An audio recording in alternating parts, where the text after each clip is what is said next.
అండి. ఈరోజు మన వీడియో ఏంటంటే షెజ్వాన్ చికెన్ ఫ్రైడ్ రైస్. ఈరోజు కస్టమర్ ఆర్డర్ ఇచ్చారండి. అంటే వస్తారు కదా, రెస్టారెంట్‌కి వస్తారు కదా, వచ్చినోళ్ళు పలానా ఐటెం కావాలని ఆర్డర్ ఇస్తారు కదండీ. అది షెజ్వాన్ ఫ్రైడ్ రైస్. ఫస్టు కళాయి పెట్టుకుని దాంట్లో కొంచెం ఒక 2 టేబుల్ స్పూన్ ఆయిల్ వేసుకొని ఒక 3 గుడ్లు కొట్టుకోవాలండి. కొట్టేసి చికెను, క్యాప్సికము, ఉల్లిపాయ అని పక్కన పెట్టుకోవాలండి. ఇవన్నీ వేసేసి రైసు, ఉప్పు, కొంచెం షుగర్ కూడా వేస్తామండి ఫ్రైడ్ రైస్లో. షుగరు, పెప్పరు, సాల్టు ఇవన్నీ వేసుకోవాలండి. తర్వాత షెజ్వాన్ సాస్ వేసుకోవాలి. అల్లము, ఎనిమిరపకాయలు వేపేసి దాంట్లో వేయాలండి. షెజ్వాన్ ఫ్రైడ్ రైస్ అంటే ఇవన్నీ వేయాలి. చాలా బాగుంటుంది, టేస్టీగా ఉండిద్దండి. మీరు కూడా ఇంట్లో ట్రై చేయండి.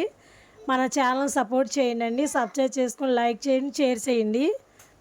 చూడండి, వీడియో నచ్చితే లైక్ చేయండి.